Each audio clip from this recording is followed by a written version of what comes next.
Hollow Knight was an excellent game. In an indie scene, and especially in a genre that is still completely oversaturated with competitors, it was able to stand out from the crowd not by doing things that had never been seen before, but by synthesizing a lot of existing ideas into a greatly polished package that hit a high standard of quality across pretty much all areas of its design. The soundtrack was outstanding, the art style and characters were charming, the world fit together in a logical way that made exploring it incredibly satisfying, and it was full of special little touches that made clear the love and care put into it by its small dev team. Now, when I say that it wasn't necessarily breaking new ground, that's not to say it didn't feel fresh at the time, particularly in the old school trust it had in the player to put in a bit of work for things that most games give away for free. The foremost example of that has got to be the way the game withheld maps from the player until they'd already explored an area for a while. But the devs' willingness to hide bosses, secrets, and even entire regions of the world behind easily missed breakable walls showed a laudable commitment to making exactly the kind of cryptic game they wanted to make. And then of course there was the combat and boss fights, which started very basic but soon ramped up into something more complex, with plenty of variety among boss types and a steep difficulty curve to sink your teeth into. On the player's side, the moveset looked simple but hid a surprising amount of depth and an almost limitless ceiling for skill expression. The soul meter, which was built up by getting hits on enemies and could be spent on either spells or healing, was a genius feature that simultaneously made the game more forgiving for the inexperienced, while also granting extra options to those who had acquired a bit of skill. Add to that the charm loadouts, which provided nice rewards to find while exploring and offered even more trade-offs to make according to your playstyle, and a combat system of remarkable complexity emerged. In fact, Team Cherry was so confident in the strength of Hollow Knight's combat that their final expansion to the game was essentially just a boss rush mode with extra steps, and while it wasn't for everyone, let's just say it found its audience. Actually, I think I can say I owe the existence of my own YouTube channel to that DLC, as the very first video I made was mostly an effort to make something productive out of the dozens of hours I spent getting good enough to beat every boss hitless. But anyway, that expansion was 7 years ago, and since then the indie landscape has shifted, not least of which because of the seismic crater left behind by Hollow Knight's arrival on the scene. The ripples of its impact are plain to see in tons of games they have released in its wake. It's small wonder that excitement for the sequel was high, and after spending the better part of a decade under construction, the hype that built up around Silksong reached levels rarely seen for such a humble project. If you tried to buy the game on Steam at release, then you know what I'm talking about. But a little hype can be a dangerous thing, and after such a long wait, is it even possible for reality to live up to imagination? Thankfully, Silksong was easily worth the wait and is one of the rare cases that meets the lofty expectations placed on it. But that's not without some caveats. Quite a few caveats, actually. First things first, the fundamentals of movement and combat are phenomenally satisfying to engage with, and making Hornet twirl and spin as she dances between platforms and enemies never ever gets old. On this basic side of the game, which I think is fair to say is the main event and the framework on which everything else is built, I got pretty much exactly what I wanted out of a follow-up to Hollow Knight, and I can comfortably call Silksong a worthy sequel and probably another modern classic. As for the other elements that are stacked on top of that sublime foundation, well, they range from ignorable fluff to downright time-wasting filler, and their questionable inclusion leaves me wondering if this game didn't have just a little too long in the oven. The thing I was most worried about sneaking in during the game's lengthy development was a sort of feature creep of needless mechanics that don't really add anything to what the core of the game is about. And while I think that fear may have come true in Silksong, the good news is that it almost never impacted on my enjoyment of the excellent fundamentals. Or at least, it didn't the way I played the game. But judging by the topic that dominated the public discourse about Silksong around release, that clearly wasn't the case for everyone. I'm sorry to bring up the D word so soon, but the conversation about Silksong's difficulty is one that seems impossible to sidestep. Personally, I found it was balanced pretty well, but without wishing to stroke my own ego, I humbly recognise that the time I invested into Hollow Knight means that I'm a little more experienced than the average player.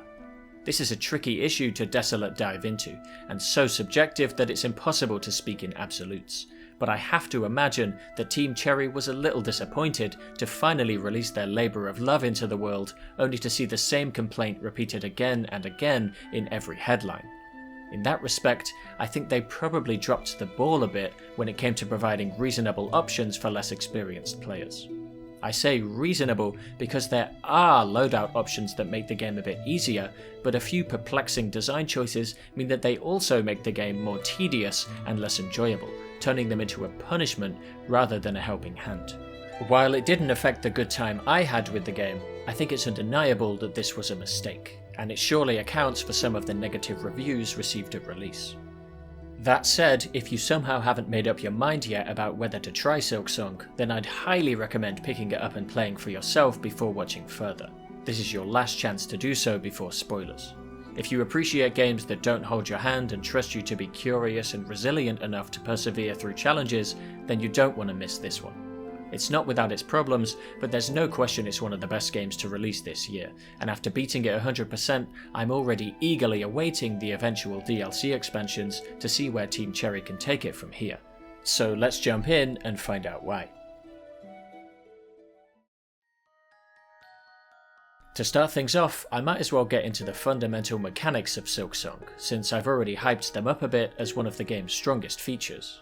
Anyone who's played Hollow Knight will find the basic controls easy to grasp at the start, and will also probably be craving a dash to alleviate the slightly sluggish feel of moving around without one. It's the second ability you unlock, so it's not a long wait, but before you get there, the game has a couple of new tricks to show you that might take some getting used to. One minor addition is a ledge grab, which can make platforming a touch more forgiving, but also requires you to recalibrate your sense for the height of surfaces you can reach. The biggest shock of getting used to playing as Hornet, however, will come the first time you try slashing downwards in mid-air, and discover that this game doesn't have a straightforward pogo like Hollow Knight. That pogo was so versatile that it became an iconic part of Hollow Knight's identity, but it also might have been just a bit too powerful, so I was pleased to see that Team Cherry were willing to shake it up in the interest of keeping things fresh. You can still bounce off enemies indefinitely in Silksong, but the diagonal direction of the downward stab makes it a lot harder to do, as you'll have to constantly readjust your position to stay on target. It can take several hours to wrap your head around this new movement, and it's definitely awkward at the beginning as you keep missing bounce after bounce, but eventually it becomes second nature and feels great to pull off. You'll probably still be coming to grips with it by the time you acquire the dash, and it's here that the act of moving Hornet around becomes one of the most enjoyable parts of Silksong, no doubt helped along by the effortlessly fluid and acrobatic animations that grace the screen as you skip across it. Being able to sprint by holding the dash button is a fantastic quality of life feature for getting around quickly, and by dramatically increasing the top speed of traversal, it also raises the skill ceiling for movement by a considerable amount. Finding just the right spot to run up to max speed and pull off a sprint jump always feels satisfying, and it's a technique that frequently comes in handy in some of the, let's say, repeated movement challenges that start showing up as you progress through the game.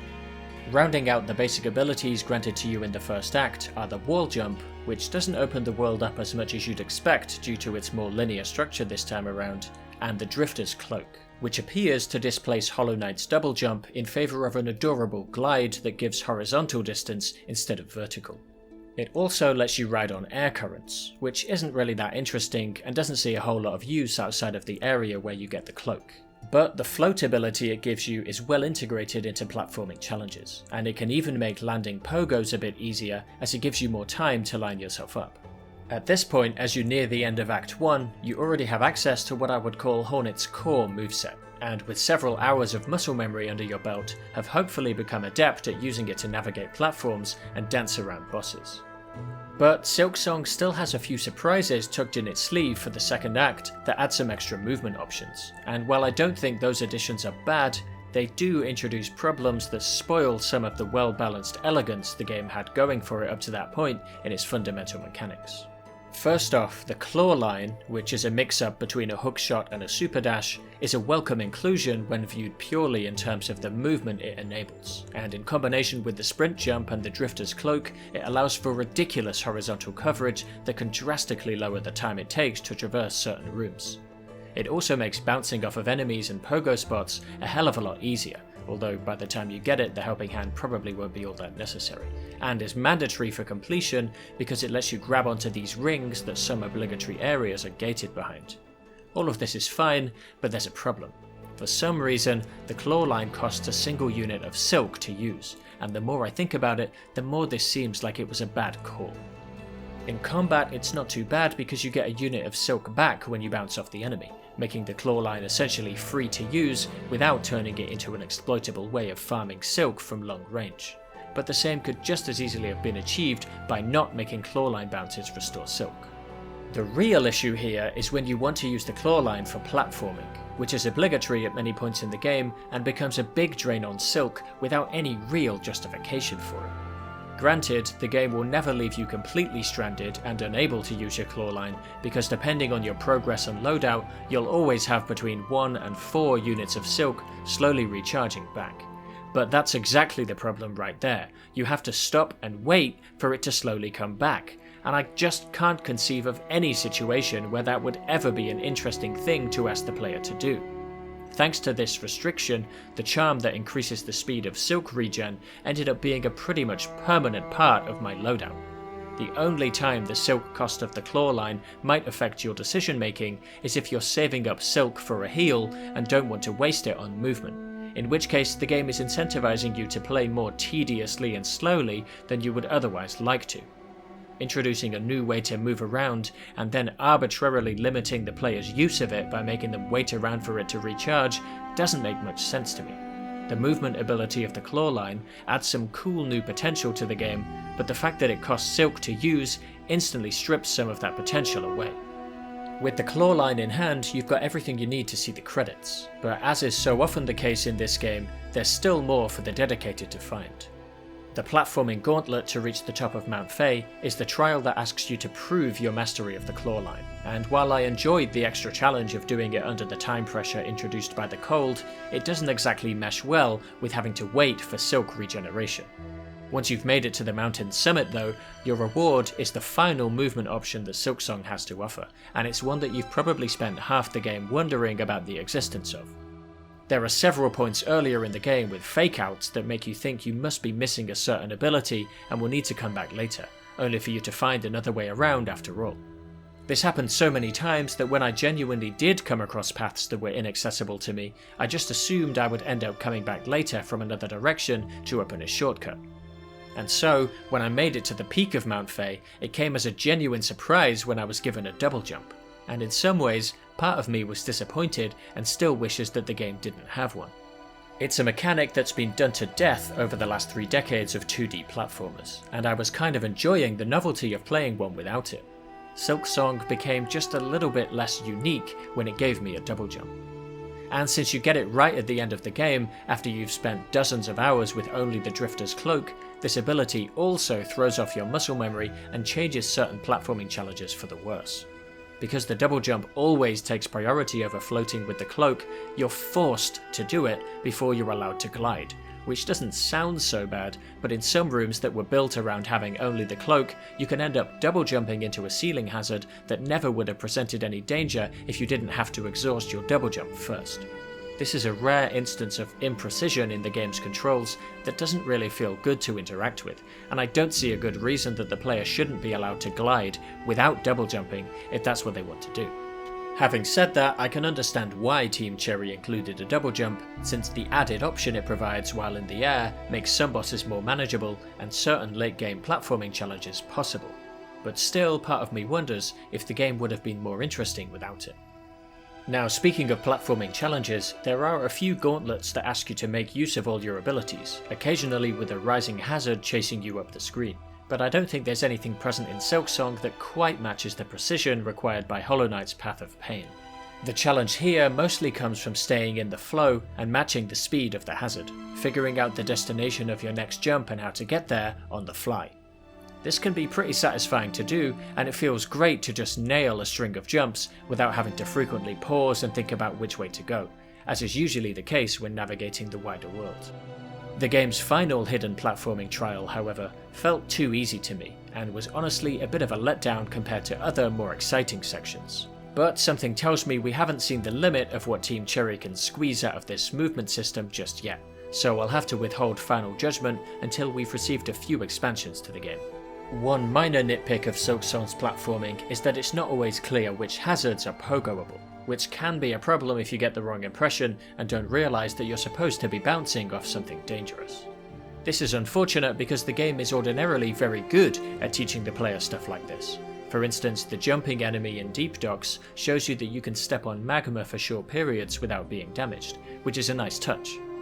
Nitpicks and legitimate complaints aside though, I hope I've made it clear just how good it feels to move Hornet around the screen, and once you get a sense for how sprinting affects her momentum, you can pull off some amazingly agile feats and even get to a couple of places you probably weren't supposed to be yet.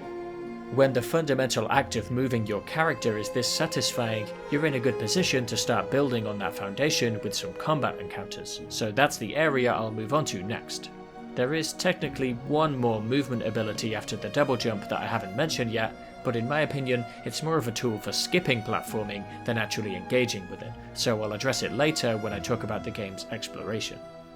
Okay, so when it comes to combat, this is where I was really expecting Silksong to deliver, and it didn't disappoint. Fighting as Hornet will feel familiar to fans of Hollow Knight, but there are enough new tricks to learn to make it into a fresh experience, and enough variety among enemies and bosses to push you towards getting the most out of your moveset. It's the boss fights that are the undisputed highlight of the game for me, but the regular enemies don't slouch either, so I'll start by discussing them. The first area you're dropped in is full of enemies that don't really fight back. I suppose to give you a chance to learn the new movements in a safer environment, but once you're out of there, the game never hands you a freebie like that again, and asks you to constantly stay on your toes when you come across a new threat. While Hollow Knight had a number of fodder enemies that could be smacked around before they even had a chance to respond, Silksong asks you to respect even the simplest of foes, who are usually capable of diving, rolling, or charging into you even through your attacks if you're not careful. Quite a few enemies are even capable of blocking your hits from certain directions, and I really like this as a way of pushing the player to be more acrobatic and keep up their assault on all sides. It's usually signposted with an animation, or at least it makes sense that an enemy holding a shield or wearing a helmet can't be attacked from that direction, and some will even catch you out with a parry if you fail to respect their timed block, which is yet another thing you can learn to use against them once you're comfortable baiting it out. In order to showcase all the different combat responses the enemies and the player are capable of, almost every region of the map has at least one enemy gauntlet that pits you against several waves, and when you're still learning your way around the game, some of these can be equally as tricky as the boss fights, just as a marathon rather than a sprint. I don't have an issue with this because it's just another side of combat that the game asks you to master, which is what I came here to do after all, but there might be a couple of gauntlets that go a little overboard with the number of waves you're expected to deal with. In particular, there's one very common type of foe that can be extremely frustrating to deal with wherever they show up, but they become especially obnoxious when you're locked in a room with them until you kill them all. If you played the game yourself, then you know I'm referring to the flying enemies. Generally speaking, placing enemies in the air is a great idea that adds a whole extra dimension to a battle and forces you to manage your aerial movements carefully. But the issue here is not the presence of flying enemies, it's what they do when you try to hit them. Or I should say, what they sometimes do when you try to hit them, because it's their unpredictability that really ends up making them frustrating across a playthrough. Sometimes, flying enemies will back away out of your reach in response to you closing in for an attack, and because this feels completely random, it never fails to irritate. In the worst cases, you might be left standing around on a platform waiting several seconds for a particularly nervous flyer to come back down into clobbering range, and it never feels good to wait around like this. It's possible that there's some trick I don't know about to time your attacks correctly and make sure this doesn't happen to you, but even if that is the case, then I don't think that randomly moving the enemy out of range is a good way of punishing the player for failing to notice it, nor does it help to nudge them in the direction of a more consistent strategy. Instead of making these enemies unpredictably fly away, maybe a better way to guide the player into finding creative ways to beat them would be to have them block all attacks from below, which would make it abundantly clear that another approach is necessary. I'm not saying this would work for every flying enemy in the game, but it could have made fights with the tankier ones in the second half a bit more interesting and a bit less annoying. That's it for my thoughts on regular enemies, but before I start unpacking the boss fights, I think a few more words on Hornet's moveset are necessary. In this game, the Silk meter is the equivalent of Soul in Hollow Knight. which means that you build it up by hitting enemies and then have the option of spending it either on healing or extra powerful offensive moves, with the trade-off between the two being obvious and allowing for a wide spectrum of playstyles and skill expression. That trade-off remains intact in Silksong, but healing has been tweaked to work a little differently than in Hollow Knight. Instead of cowering in a corner and holding a button to slowly refill your masks one by one, Hornet only needs the button to be pressed once to restore 3 masks in a single move, a maneuver that gets her back in control of a fight much more quickly. This heal can even be done in mid-air, which is absolutely life-changing, and as we'll see, it's also absolutely essential for restoring health during some of the patterns thrown at you by bosses and enemy gauntlets. This all sounds pretty good, and I'd love to say that this system works just as elegantly as it did in the previous game, but for reasons that will soon become apparent, I almost exclusively neglected to use the silk skills in favour of saving up for heals, at least for the first half of the game, where the 9 units it takes to heal are the length of your entire spool of silk. As I explored more of the game and that spool got extended, I had the space to experiment a bit more, and I did start using the Shade Cloak-like Sharp Dart as a way to dash through enemies to safety when I was cornered, but in the trade-off between damaging enemies a little bit more or keeping a heal in reserve, healing is practically always the better choice in Silksong for one very simple reason. Almost every boss deals double damage. The first time I noticed this while fighting Bellbeast, it came as a big surprise and threw me way off my guard, and while I quickly got used to it as I settled into the game, it's undeniable that this makes Silksong more punishing and less forgiving than its predecessor. With your starting number of 5 health masks, double damage means that your 3rd mistake will kill you, and it also means that your first mask upgrade will make no real difference to your longevity during boss fights. Each heal of 3 masks, which requires 9 hits on the boss remember, will only bring back an allowance for 1.5 additional mistakes. So if you get into a grave situation and you're 1 mistake away from death, the curve you have to scramble up to get back to a position of control is a hell of a lot steeper than in Hollow Knight, which allowed you to heal back masks 1 at a time for every 3 hits you scored. Instead, Silksong pulls off the merciless double whammy of making bosses hit harder and making it harder to earn your health back, which does feel a bit like a cruel slap in the face to players who are having a tough time of it, and also wrecks the balanced trade-off that previously existed between spells and healing. Once I adjusted my playstyle around this stingy health economy, I came to appreciate and enjoy the extra challenge, but for a not insignificant amount of players, this was clearly too much, and I think a few more options for dealing with it could have made the game more forgiving for those who needed it, without removing the challenge for those who didn't. In the game's defense, it takes a step in this direction with the cocoons you leave behind when you die, which immediately refill your silk gauge when broken and mean that you'll almost never be heading into a boss without a heal up your sleeve. If you want to get really giga-brained with it, you can leave the cocoon in place and strategically save it for when you need it, but since this comes with the risk of losing all your currency if you die without breaking the cocoon, it's generally not worth the gamble. But anyway, even if you're going into a boss fight with a full spool of silk, that heal is still only capable of replenishing your mistake allowance by 1.5, and with the speed at which a full health bar can vanish in this game, it doesn't make a huge difference to survivability when learning a new boss. And here I go again dancing around the D word, which is the obvious elephant beetle in the room for any discussion of Silksong's combat. Before we immerse ourselves in the maggot-infested swamp of that conversation, however, I need to finish covering all the options available on the player's side, because it's there that I think a few small design changes could have been most effective at reducing frustration for less experienced players.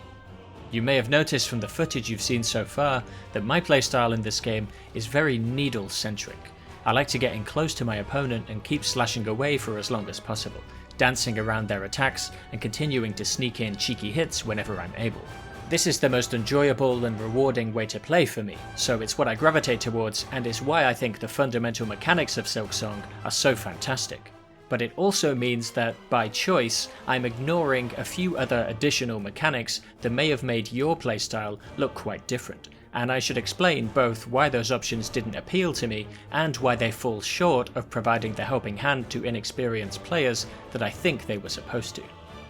Let's start things off with tools and charms. Technically, the game calls everything on this screen a tool, but the red ones are of a completely different kind to the rest, and if you ask me, they deserve a different name, so I'll be calling them tools, and the blue and yellow ones with passive effects charms. Hopefully that's not confusing. Tools and charms are collected as you explore the world, and only a certain number of each colour can be equipped at once. So far this isn't so different to Hollow Knight.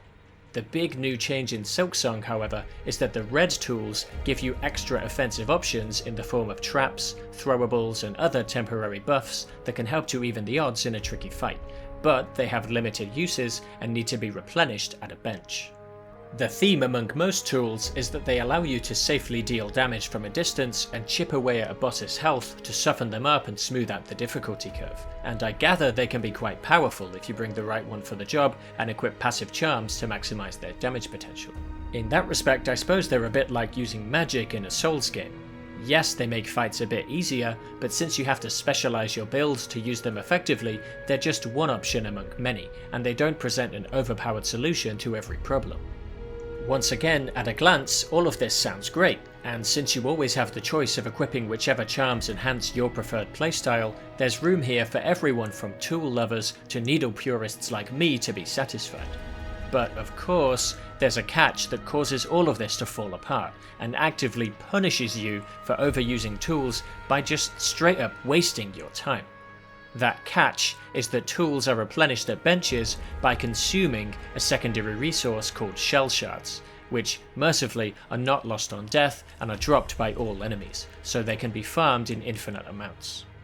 But maybe you see the problem here. If you're struggling with a boss and try using tools to make it a little easier on yourself, every failed attempt will see your stack of shell shards dwindle further and further, right up until you just aren't allowed to use tools anymore.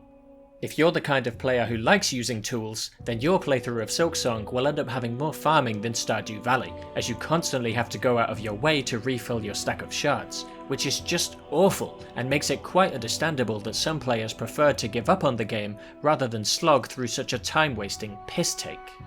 Now, if I was attempting to steelman the developers' design choices here, I would probably say something about the shard restriction being there to inform the player that they're not supposed to rely too much on tools and that they should be using them sparingly. But I just don't think this argument holds water at all, because why would the devs include so many charms to augment tools if they're not supposed to be used? And for that matter, why include tools at all if they're not supposed to be used? It's like dangling a lower difficulty option in front of the faces of the players who need it most, then yanking it away every time they reach for it, and I can't escape the conclusion that the arbitrary limit placed on tool usage was a big mistake. It turns a feature that could have made the game more forgiving into one that instead just makes it more frustrating and tedious, and if I had to choose, I'd say that this is likely Silksong's biggest flaw, though sadly it's not alone. For my part, as soon as I realised that tools were limited in this way, I pretty much deleted them from my decision making because I didn't ever want to be in a position where I relied on them and might have to waste my time farming. Since almost every tool I picked up seemed to offer only different flavours and shapes of damage output, I just stuck with the standard throwing pin throughout the whole game and used it very sparingly, either to aggro enemies that were far away or occasionally as a desperate damage dump as I reached the end of a tough gauntlet or boss that I was still learning. I also usually had the flint blade equipped for the temporary damage buff it provides, but rarely used it because it often caused me to get greedy, and in any case the pause in flow while it activates didn't feel that good to me, so I would rather just keep hitting the boss even if I was doing slightly less damage than the optimum. The flea juice was a similar story, and while I loved the idea of getting a buff to attack speed, the increase to move speed was enough to mess with my muscle memory and make me walk straight into bosses, so I dropped it after a couple of tries. The flea juice also has the dubious honour of being even more laborious to replenish than other tools, because once you've run out, you need to go all the way back to a specific NPC to pay for a refill, which is yet another absurd waste of the player's time. I didn't mind this kind of thing on the breakable charms in Hollow Knight because they break after a single death, so the danger is obvious and ever present, and the player knows the risk they're taking on when they equip them. Silksong's Flea Juice, on the other hand, lets you get accustomed to having as many as 30 sips of it before forcing you to go back and get more, and it was just another thing that I didn't want to engage with for fear of getting too habituated to a mechanic that made the game more tedious. As for the charms you can equip for passive effects, there's a bit of scope to customize them according to the way you want to play, but you're a lot more restricted in choice than you were in Hollow Knight. They're divided into yellow and blue, which roughly corresponds to those with utility while exploring and those with utility during combat, and you have a set amount of notches for each colour. I don't think it's worth going through every single charm, so suffice to say that the combat ones have a pretty good amount of variety, and I can see almost all of them being useful to one playstyle or another. But the exploration ones, not so much. The real problem I have here is not with any individual charm, however, but with the way they're segregated into groups that have no effect on each other, which just doesn't match the elegance of the charm notches from Hollow Knight.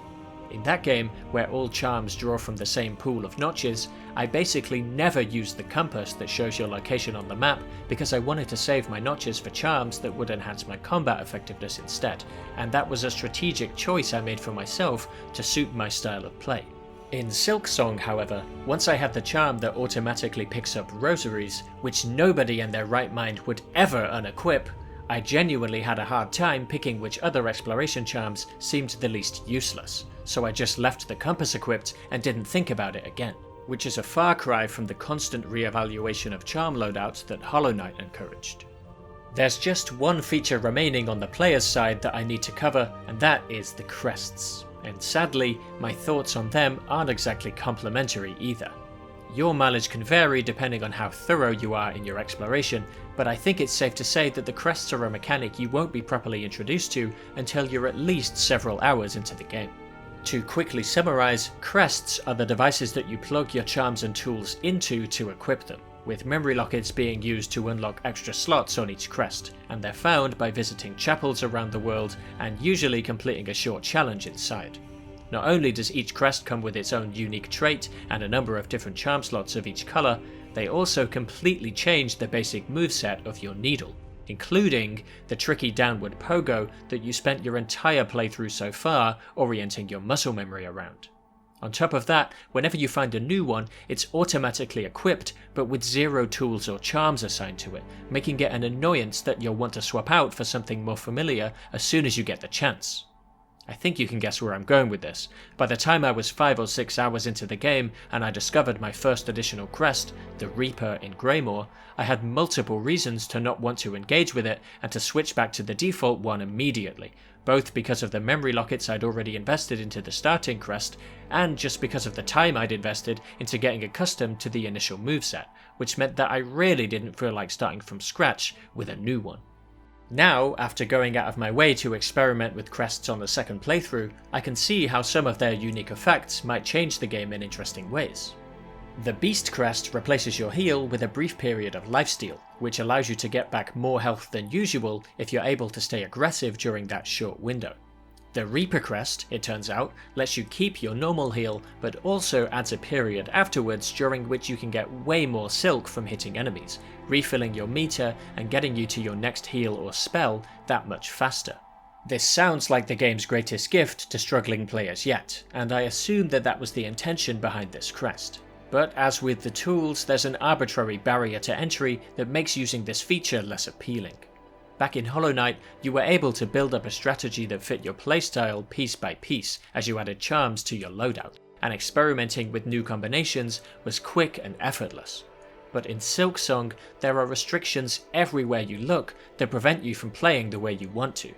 Tools are restricted by shard limits, charms are restricted by colour, crest abilities are restricted to certain movesets. It's easy to imagine another version of this game where the Reaper Crest's extra silk ability was a charm that could be equipped at any time and on any moveset to soften the learning curve of difficult fights. Instead, it's gated behind a crest with a different moveset that requires a big leap of faith and some experimentation to fully understand the usefulness of, and I just can't see a good reason for hiding it away like this. Once again, a feature that could have made the game more forgiving for those who needed it, instead just makes it more frustrating and opaque. By the time you unlock later crests like Shaman and Witch, you're pretty much done with the game, and I don't think players will get much use out of them until some kind of boss rematch mode is added with incentives to try them out. I'm suddenly aware that I've been criticising an awful lot of Silksong's design choices, especially around combat, and I want to offer a reminder that I did actually have a great time playing this game and learning to master its many challenges. Pretty much all of my complaints have been about the additional mechanics that are stacked on top of the fundamental basics, and for me, those fundamentals are so satisfying and contain so much room for skill expression that the game still felt remarkably rewarding to play even when I was ignoring all the tools and crests. But maybe that's exactly the problem that led to other players being disappointed. Those additions are bolted onto the game as extra features outside the core mechanics, rather than being part of the fundamentals themselves. I wouldn't go so far as to call them afterthoughts, because I have no idea when these ideas entered development, but I will say that I don't think they're very well integrated into the whole package. The fact that on my first playthrough I tried tools once, noticed the secondary currency, and then decided to almost entirely disregard them, tells you something about their failure to harmonise with the rest of the game. Removing the shard limitation that punishes players for using tools is the obvious first step towards remedying this, and as for the crests, turning their unique abilities and movesets into charms that the player could combine in any way they like, maybe with their own dedicated slots, would go a long way towards making experimenting with them worth the player's time. In short, what I think these systems needed to make them more universally applicable was a lower barrier of entry to using them and more potential for customization. Okay, so moving on to the boss fights, I've talked a big talk about how satisfying they are to engage with, so it's about time I make that statement a little more concrete with some examples. Broadly speaking, what you're doing in any boss fight is reacting to the boss's moves by avoiding their attacks, while also looking for opportunities to get in and deal damage of your own.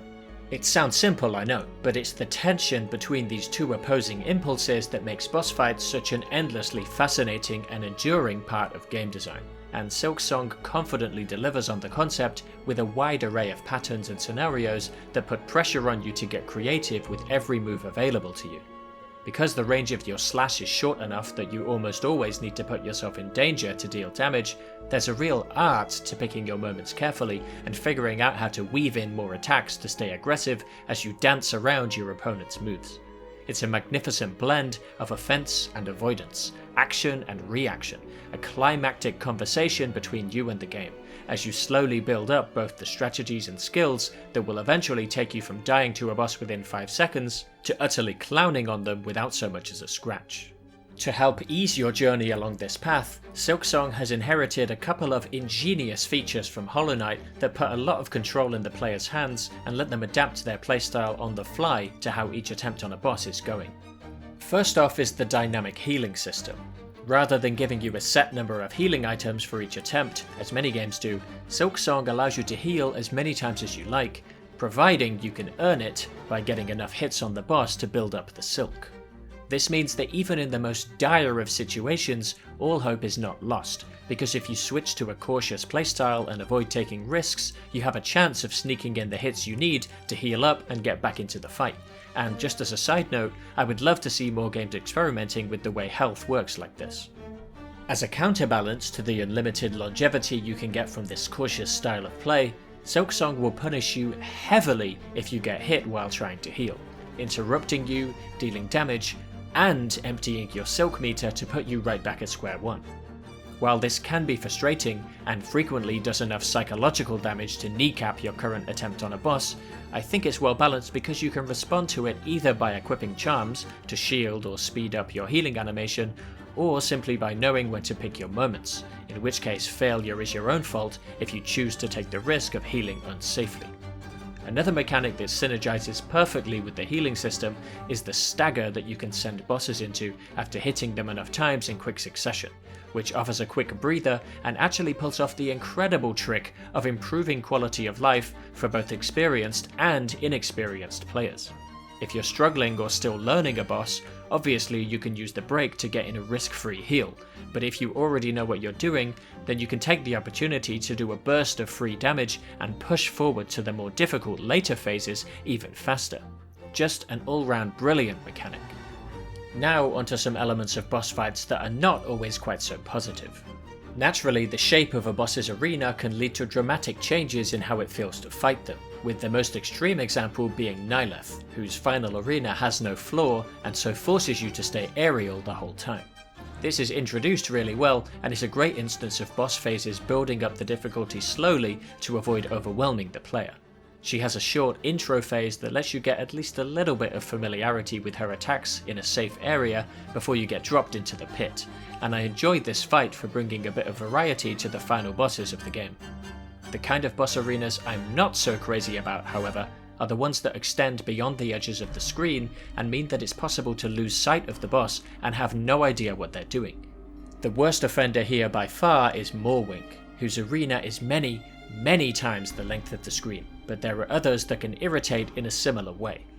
Whenever a boss is off screen, the player has unequivocally lost control of the fight and is in an incredibly dangerous position until they regain that control, since closing the distance means potentially walking straight into an attack that they didn't see a telegraph for. In fairness, this situation is often caused by the player dashing away from an attack in panic, so you could say that it's simply their own fault and they need to learn how to stay close to the boss while avoiding damage.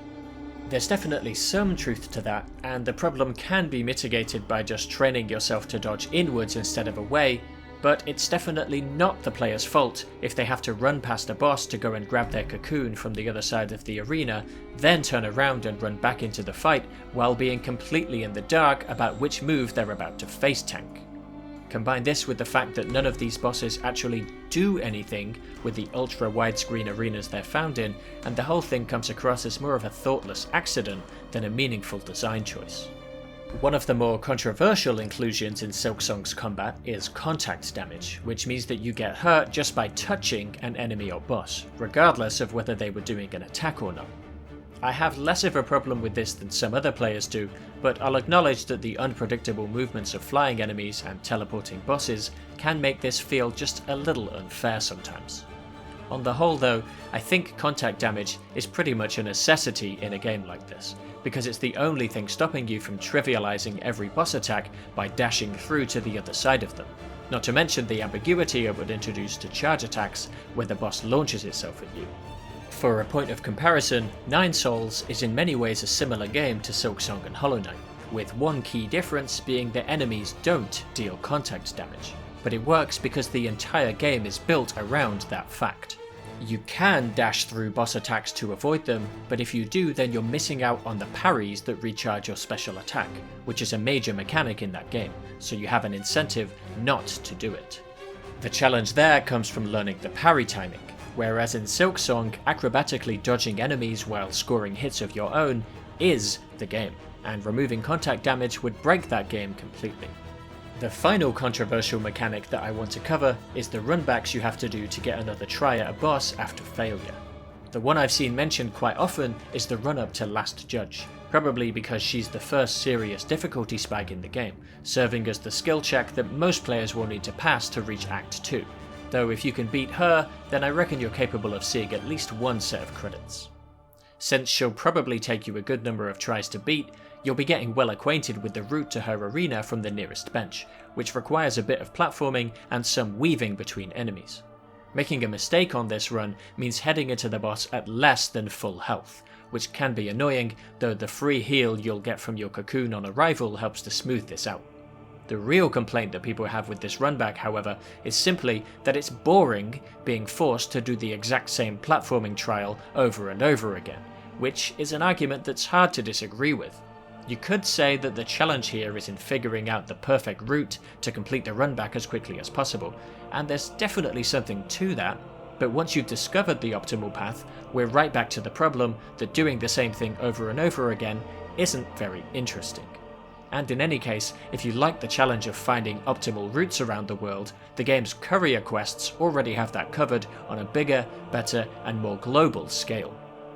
As it happens, I don't think the run back to Last Judge is really that bad, since it can be done in 30 seconds once you know the way. But having said that, if there was a bench right outside her arena and no run back to speak of at all, I very much doubt I would be complaining about the lack of one. So in the end, I kind of have to agree that the platforming runbacks don't add much to the experience. That's not the only form that runbacks can take in Silksong, however. Sometimes you have to make it through a gauntlet of enemies before you reach a boss, and that gauntlet will still be there on every subsequent try as well. I have less of a problem with this, since fighting enemies will always be more dynamic and engaging than going through the motions of a platforming section for the 10th time, and you can pretty much just think of them as the first phase of the fight as a whole. But your opinion here could vary greatly depending on how much trouble you have with the boss the enemies are protecting.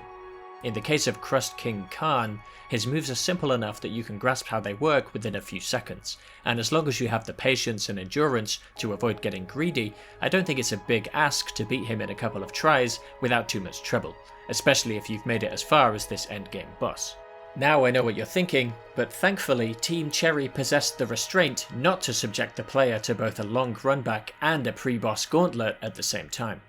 Yeah, no, just kidding, of course they did, and it's already the most infamous and oppressive area in the game.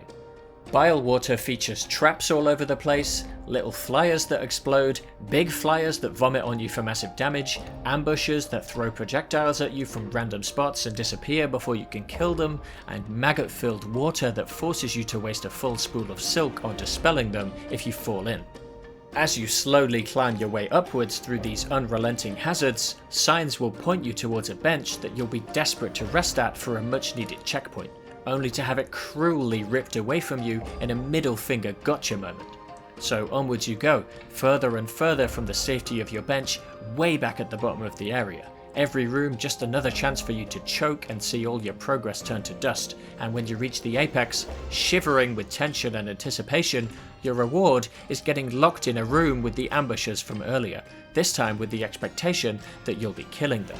If you can hold your nerves through even this, then the game will really test your resolve with a boss fight that I was exceedingly fortunate to clutch my way through on the first try.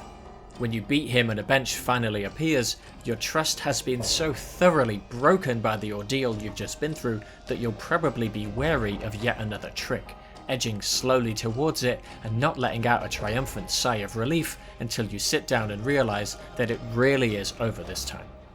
I'm sort of conflicted on the bile water question, because while there seems to be a general consensus that Team Cherry went a little too far with it, its unyielding difficulty is undeniably effective at making it into a foreboding region of the map in a way that only games can accomplish. The gloomy visuals may give it a helping hand, but it's the gameplay mechanics themselves that make it truly palm-sweatingly intimidating, and if they were toned down, then some of that ludic magic would almost certainly be lost.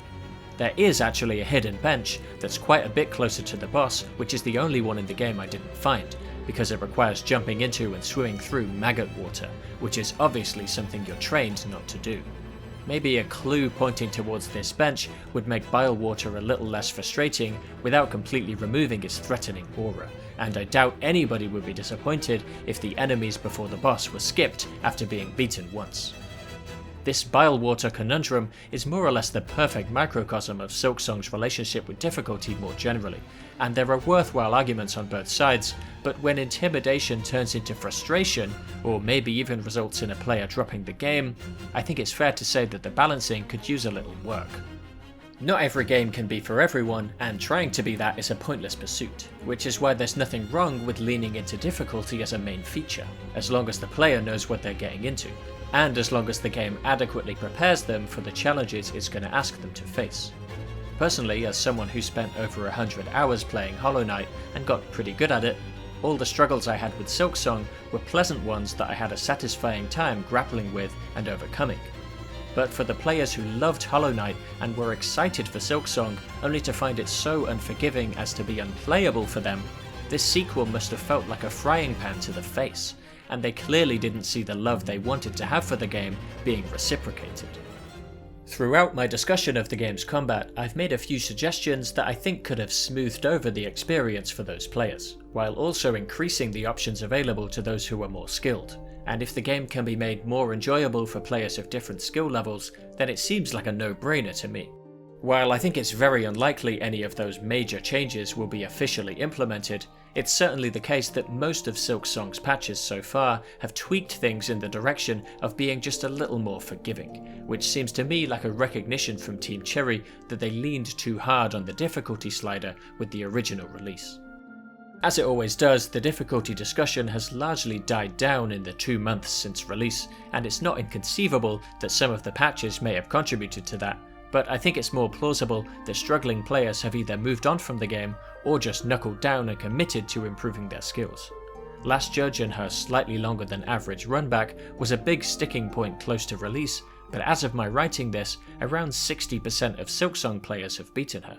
That's a pretty high percentage by Steam standards, and it goes up by just a little every time I go back to check. I'm not going to sit here and tell you that Silksong is an easy game, but it is possible to get better at it if you have the time and dedication. You're capable of more than you realise.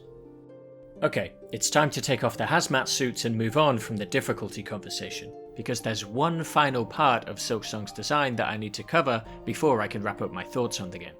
One more option is available to players who are struggling with a tough area or fight that I haven't mentioned yet, and that is leaving and exploring somewhere else, either to get stronger through upgrades or to find a completely different way forward.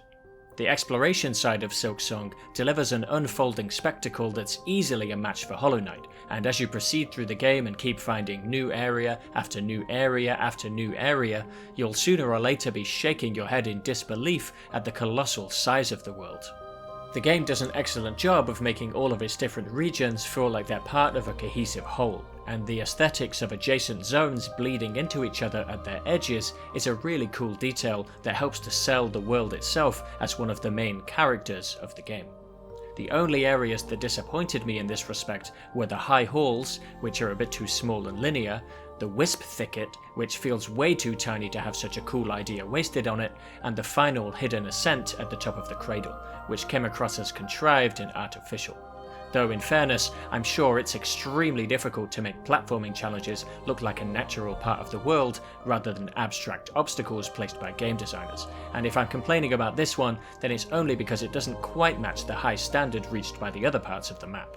Taken as a whole, Silksong's world has a staggering amount of variety among its different levels, and discovering a new one almost always brings a new twist to gameplay that makes each memorable in its own way. The maggot water of Sinner's Road, the howling winds of the Blasted Steppes, the timed coral platforms in the sands of Karak, the many traps of Cogwork Core, the freezing cold of Mount Fay, the movable boxes of the Whispering Vaults. Even the museum exhibits of Memoriam are a great idea, allowing the devs to reuse assets in a new context that still kept them feeling fresh. Perhaps the highlight of these level gimmicks is one that not every player will see, only encountered if you get kidnapped by this enemy and taken to the slab, and are forced to skulk around its prison cells with no cloak and no needle until you can steal them back. I trust it goes without saying, by the way, that the music of Silksong is phenomenal, and hits a high bar throughout the game, and it often has a more melancholic tone to it than I remember from Hollow Knight. Cutting down the reanimated husks of the Citadel is made into an even more tragic affair by the haunted melody that echoes down its halls. As the world of Farloom unfurls in front of you, the tools you're given to keep track of your exploration progress are pretty much the same as in Hollow Knight, and coming across a new region always carries with it a bit of trepidation, since you'll be going in blind without a map until you can find chakra and buy one. Thanks to this map system, Silksong is able to deliver these constant, satisfying little cycles of going from zero knowledge about a region to mastery of it, as you learn your way around and chart the end of every corridor and passageway. Rooms you haven't visited are alluded to by gaps in your map, which is a nice touch that stops you having to hold too much in your head, but it is slightly disappointing in the admittedly rare cases that the game breaks its own rules and doesn't actually have anything there to see. Your map also frequently doesn't show hidden passages, so you can't rely on it for everything and need to keep a keen eye out for walls that look breakable, which are usually signposted clearly enough to be noticeable. But what do you actually get for fully exploring the world and blunting your needle on the corner of every room? Well, your rewards can range from an extra bit of currency, to hidden shortcuts, to new tools, to upgrade items, to lore dumps, to new skills, and even to secret bosses, which means that it's almost always worth your time to wander off the critical path, especially if you've come up against a tough encounter you're having trouble with. For its first half, Silksong is actually pretty linear, so turning around to go back and hoover up anything you missed isn't too much of a tall order in Act 1.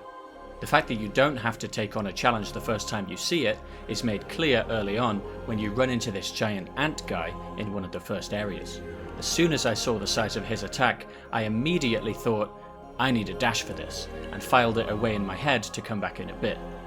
Much later, I did the same thing for the Savage Beastfly rematch in the fire pit, leaving it behind after several failed attempts to go away and strengthen myself, only to return with a double jump and beat it in a single try. While nothing in Silksong is a pushover, getting stronger by exploring and raising your health, silk and needle damage can make a big difference to your chances, and I actually beat a small handful of mid-game bosses on my first attempt. I think largely thanks to the additional survivability I got from my extra masks. This is all great, and it lets the player dictate their own experience by allowing them to choose how stubborn they want to be. But there is one mechanic that stands out here and rubs against that principle. When you die and drop your cocoon, you have to go back to retrieve it, or you'll lose all the rosaries you were carrying, which forces you back into the boss room whether you like it or not, and may even force you to aggro the boss depending on where the cocoon was left. If you wanted another try at the boss, then this is mostly fine, but if you wanted to leave it behind and explore somewhere else, it's just an additional roadblock placed in the way of struggling players for no real reason, and it feels to me like contradictory design. I'll give Silksong a free pass on this since it was in development for so long, but I'm beginning to wonder if it might be time to move on from this stale currency retrieval mechanic that every single exploration game has inherited from Dark Souls. I'm not saying it's the case here necessarily, but we've definitely got to the point where this trope is being implemented into games thoughtlessly, which is never a good place to be. So while I'm here, let's talk rosaries for a minute. You can spend them on new tools and upgrades from vendors, which is handy, but they're also essential for buying new maps and unlocking benches and fast travel spots, which you really don't want to miss out on. Unless you deliberately stop and farm the Pilgrim Parade in Greymore for a while, you're eventually sure to encounter a key item that you can't afford to interact with, so the breakable rosary strings that aren't lost on death are a sensible way to smooth over their scarcity in certain areas. For lore reasons, only enemies with a connection to the Citadel drop them, and I appreciate their use as a storytelling device, even if 90% of the lore in this game goes way over my head. The vain residents of the Citadel carry far more rosaries than the pitiful labourers toiling away in the underworks, who also have to pay just to take a short rest from their never-ending drudgery. Mechanisms like the Silk Dispenser or the Confession Booth have no gameplay utility whatsoever, and are only there to eat your rosaries and offer a bit of world-building flavour, which can be slightly frustrating if you're running low, but clearly that's the point. Another nice world-building touch is found in the benches that have twists or traps related to them, which can usually be disarmed if you pay close attention.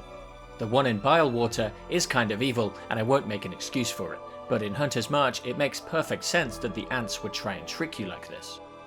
The highlight for me was the bench in Sinner's Road, with a jammed mechanism, but in all cases these quirks help to contribute to a feeling that the elements of Farloom have been placed with a purpose inside the fiction of the world, as opposed to being an abstract game mechanic placed by a developer, and I really appreciate this kind of thoughtful design when I see it. Okay, so the game has a massive map with tons of variety in its locations, a generous amount of secrets to find, and plenty of world building for the lore heads to copy and paste into YouTube videos for the rest of us. You'd think that would already be enough to encourage players to explore thoroughly, but Silksong has one more feature that holds a gun to your head and practically forces you to retread old areas. That feature is the quests. Sadly, my opinion on these is almost universally negative, and I have no idea how it came to this, but in a lot of cases, Team Cherry seems to have settled for the laziest MMO tier fetch quests that you could possibly imagine. I wasn't too bothered by the first one of these I found, since I got it before going into the area where the spiny enemies I needed to farm are located, and it gave me something extra to think about while passing through. I can also just about accept the late game quest to gather meat for the Huntress, since it nudges you to experiment a bit with tools that you may not have used yet, but in pretty much every other collection quest, you're essentially just commanded to backtrack so you can refight enemies you've already beaten and pick up their shawls or rags. This is, to put it bluntly, a pointless waste of time. The worst example at release was easily the quest to collect fine pins in the Citadel, which only had a drop rate of 50% for some miserable reason, though mercifully this has since been changed in a patch. Sometimes when you reach the end of an area, you'll meet an NPC who will give you a quest that basically just amounts to redoing the area all over again. What's the point of this? I know that backtracking is a hallmark of the genre, but there's something different about this. You're not returning to previously inaccessible spots to try out new abilities and discover something unexpected, you're just revisiting exactly the same spaces, often with exactly the same moveset, to kill exactly the same enemies you've already been killing. The game is long enough as it is, guys. Why is it padded out like this? When the speedrun of the game has to be built around the most efficient way of checking off all the fetch quests that are needed for the true ending, something has gone seriously wrong. Now, I should say that I don't object to the concept of quests in general, only the mindless content within them. The ones that involve tracking down wandering merchants or discovering new bosses in old regions are mostly fine, but I don't really see the point in gating them behind a quest on the wishboard. Why can't I just find them myself while exploring naturally? The quests that simply ask you to contribute rosaries or shell shards to settlements are kind of boring too, and I had a hard time figuring out what had actually changed thanks to my donation. This is a shame because in most cases the one saving grace to Silksong's quests is that you get to see the world and characters change over time due to your actions, which is usually a nice reward that almost makes it worth the tedium of completing them. The scarecrow that appears above the halfway home and actually stops birds from spawning there is a particularly neat touch, and there are tons of little details like this throughout the game that are just begging to be included in a top 10 list.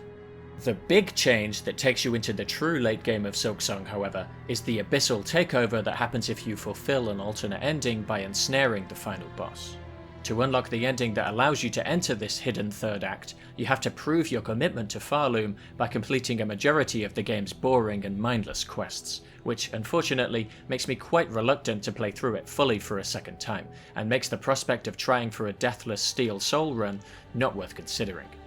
Thankfully, the game only gives you a single fetch quest to do in this act, and it's one you'll probably complete incidentally as you chase after your main goals. But while the third act does add a couple of new areas and extend some old ones, it doesn't really change enough to justify a trip all the way around the whole map again, and given the extra abilities the game grants to you right at the end here, I think Team Cherry was aware of that. Don't get me wrong, being able to teleport back to a fast travel spot is nice and all, but it's a concession that's only necessary because asking the player to do another lap of Farloom at this point is really pushing it, and any player who's made it this far is sure to welcome a way to speed that up.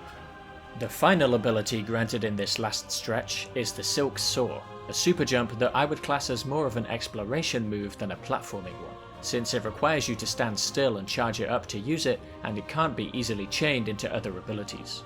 If anything, it's a tool for skipping platforming rather than enhancing it, which is fine, but just like the teleport, I think it's an admission that all the player wants to do at this point is get to the new stuff as quickly as possible. All in all, the third act sees Silksong ending on a bit of a discordant note. Encountering all the characters one last time to say goodbye is an excellent reward for coming this far with them, and Hornet's ability to speak means that she has actual relationships with them that are great to see unfold throughout the game. Sherma's pilgrimage ending with him providing care to the other travellers, Shakra becoming a friend to Hornet and a fellow protector of the weak, and Garman's gut-wrenchingly tragic end were all satisfying conclusions for those characters, and in the case of the Flea Troop, I found their choice to have one last celebration in the face of total doom quite touching.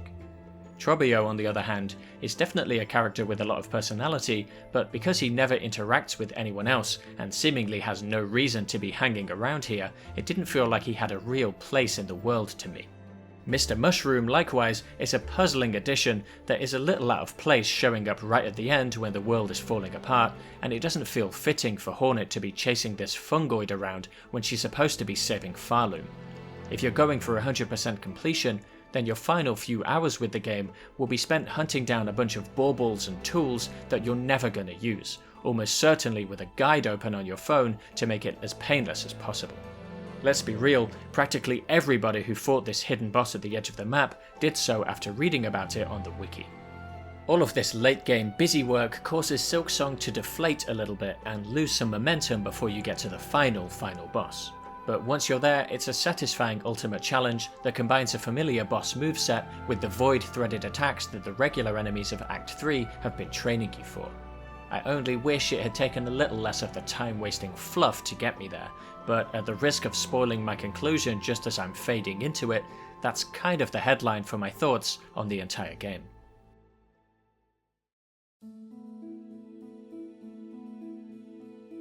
I had a fantastic time with Silksong. Right from the first minute, moving around as Hornet just felt good, and once I'd got my hands on the sprint and wrapped my head around the diagonal pogo, every stretch of platforms or room full of enemies became a dance floor to be macarena'd on as nimbly as my skills would allow.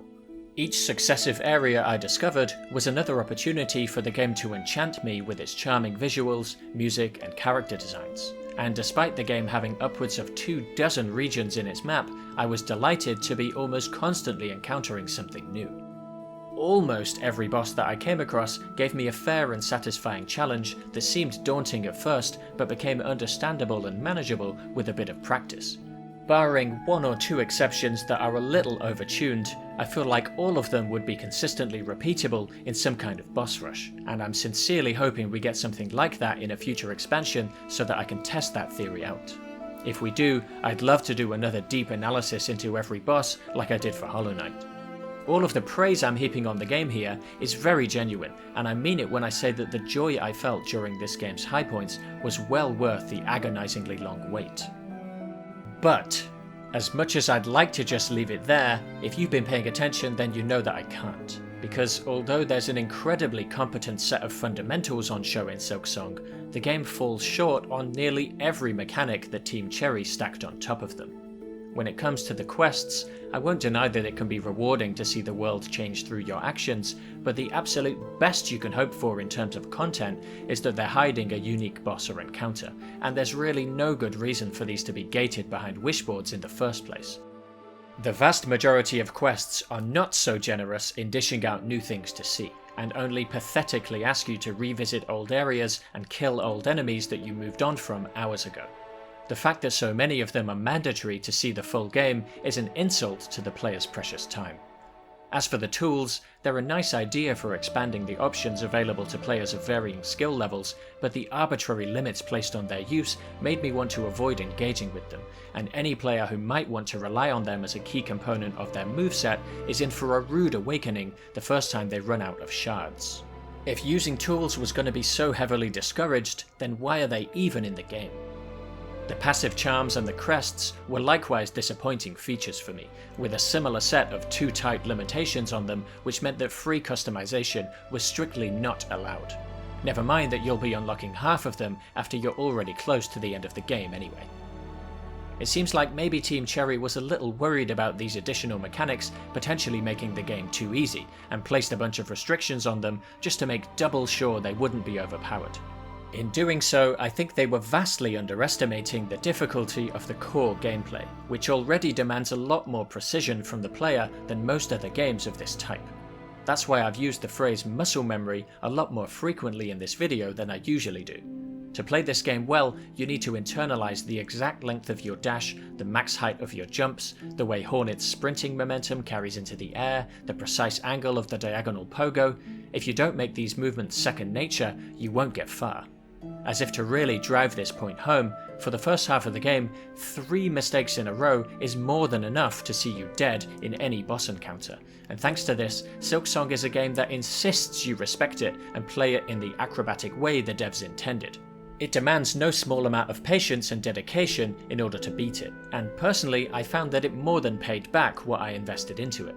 But there's dedication to improving a skill, and there's dedication to slogging through a boring waste of time. And sadly, Silksong makes you do a bit of both. And depending on your skill level, it may end up being a lot more of one than the other.